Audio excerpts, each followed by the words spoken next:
Assalamualaikum warahmatullahi wabarakatuh.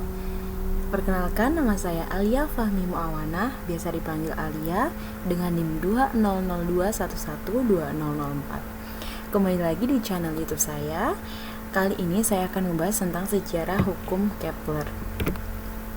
Nah, untuk part 1-nya, yang pertama kita akan membahas latar belakang dari hukum Kepler, yang kedua yaitu sejarah hukum Kepler, yang ketiga hukum Kepler, dan yang terakhir yaitu penerapan hukum Kepler. Nah, part 1-nya, yang pertama, latar belakangnya. Seperti yang kita ketahui sekarang, semua planet memiliki orbit atau lintasan untuk beredar mengelilingi pusatnya. Semua planet berputar mengelilingi pusatnya dan matahari adalah pusatnya. Jika orbit merupakan lintasan untuk beredar mengelilingi pusatnya, maka seluruh benda langit akan memiliki orbit yang digunakan untuk berputar mengelilingi pusat. Oleh karenanya, dalam makalah ini kami akan membahas tentang hukum Kepler yang menjelaskan tentang pergerakan planet. Pokok pembahasan makalah ini adalah hukum Kepler 1, hukum Kepler 2, dan hukum Kepler 3. Di dalam astronomi, 3 hukum gerakan planet Kepler adalah: yang pertama, setiap planet bergerak dengan lintasan elips. Matahari berada di salah satu fokusnya. Yang kedua, luas daerah yang disapu pada selang waktu yang sama akan selalu sama. Dan yang ketiga yaitu periode kuadrat suatu planet berbanding dengan pangkat 3 jarak rata-ratanya dari matahari. Selanjutnya kita memasuki sejarah hukum Kepler. Nah, Johannes Kepler adalah astronom asal Jerman yang menjelaskan hukum pergerakan tata surya. Penemuannya ini menjadi justifikasi teori heliosentris yang dikemukakan oleh Nicolaus Copernicus. Nah, teori Kepler bahkan dipublikasikan 20 tahun sesudah buku De Revolutionibus Orbium Coelestium karya Nicolaus Copernicus diterbitkan.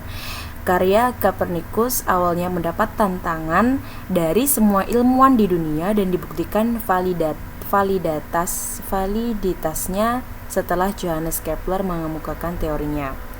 Hingga tahun 1601, Kepler berusaha mencocokkan berbagai bentuk kurva geometri pada data-data posisi planet Mars yang dikumpulkan oleh Tycho Brahe.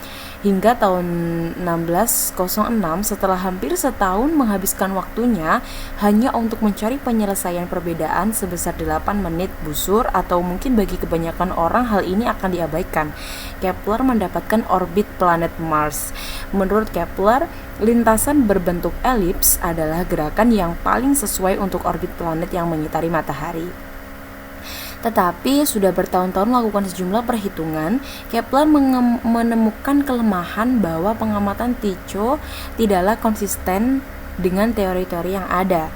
Kepler berkesimpulan bahwa dia, Copernicus, dan Tycho Brahe dan semua astronom klasik menduga orbit planet berbentuk lingkaran. Padahal fakta menunjukkan orbit planet tidak bulat, tetapi elips. Pada sekitar tahun 1605, Kepler menyimpulkan bahwa data posisi planet hasil pengamatan Brahe mengikuti rumusan matematika cukup sederhana yang tercantum di atas. Setelah melalui serangkaian penyelidikan, perhitungan yang rumit, Kepler kemudian merangkum semua penemuannya dalam sebuah buku yang berjudul Astronomia Nova, terbit pada tahun 1609 dan menjelaskan bagian pertama dari 2 hukum gerakan planet.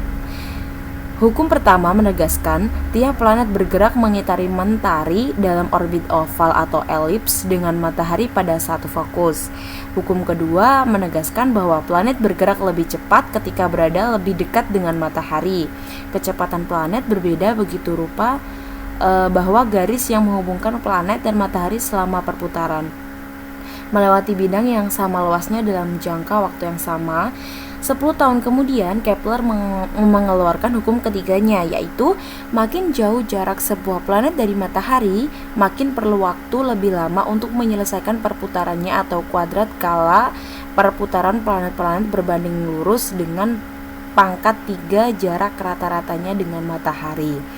Hukum Kepler menyuguhkan gambaran komplit dan tepat tentang gerak planet-planet mengitari matahari dan memecahkan masalah utama bidang astronomi yang dialami Copernicus dan Galileo. Pada era modern, hukum Kepler digunakan untuk aproksimasi orbit satelit dan benda-benda yang mengorbit matahari yang semuanya belum ditemukan pada saat Kepler hidup. Contohnya planet luar dan asteroid.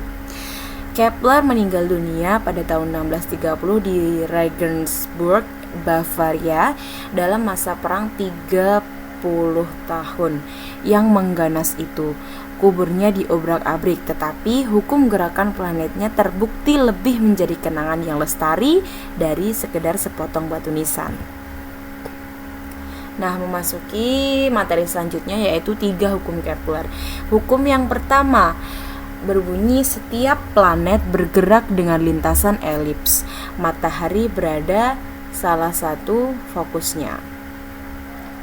Nah, untuk penjelasannya, elips adalah bentuk bangun datar yang merupakan salah satu dari irisan kerucut selain lingkaran, hiperbola, dan parabola ya, di mana eksentrisitas elips bernilai antara 0 dan 1. Lintasan suatu planet mengelilingi matahari akan berupa sebuah elips, dan matahari akan selalu berada di salah satu dari 2 fokus elips tersebut. Hukum yang pertama ini dapat menjelaskan akan lintasan planet yang berbentuk elips, namun belum dapat menjelaskan kedudukan planet terhadap matahari. Maka muncullah hukum 2 Kepler. Kepler tidak mengetahui alasan mengapa planet bergerak dengan cara demikian.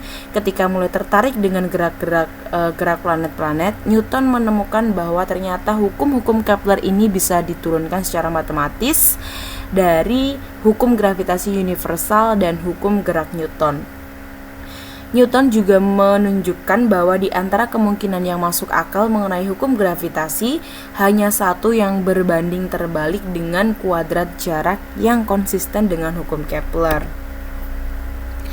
Hukum kedua berbunyi setiap planet bergerak sedemikian sehingga suatu garis khayal yang ditarik dari matahari ke planet tersebut mencakup daerah dengan luas yang sama dalam waktu yang sama. Ilustrasi hukum Kepler kedua bahwa planet bergerak lebih cepat di dekat matahari dan lambat di jarak yang jauh, sehingga jumlah area adalah sama pada jangka waktu tertentu. Hal yang paling utama dalam hukum 2 Kepler adalah kecepatan sektor mempunyai harga yang sama pada semua titik sepanjang orbit yang berbentuk elips. Selanjutnya yaitu hukum ketiga yang berbunyi periode kuadrat suatu planet berbanding lurus dengan pangkat 3 jarak rata-ratanya dari matahari.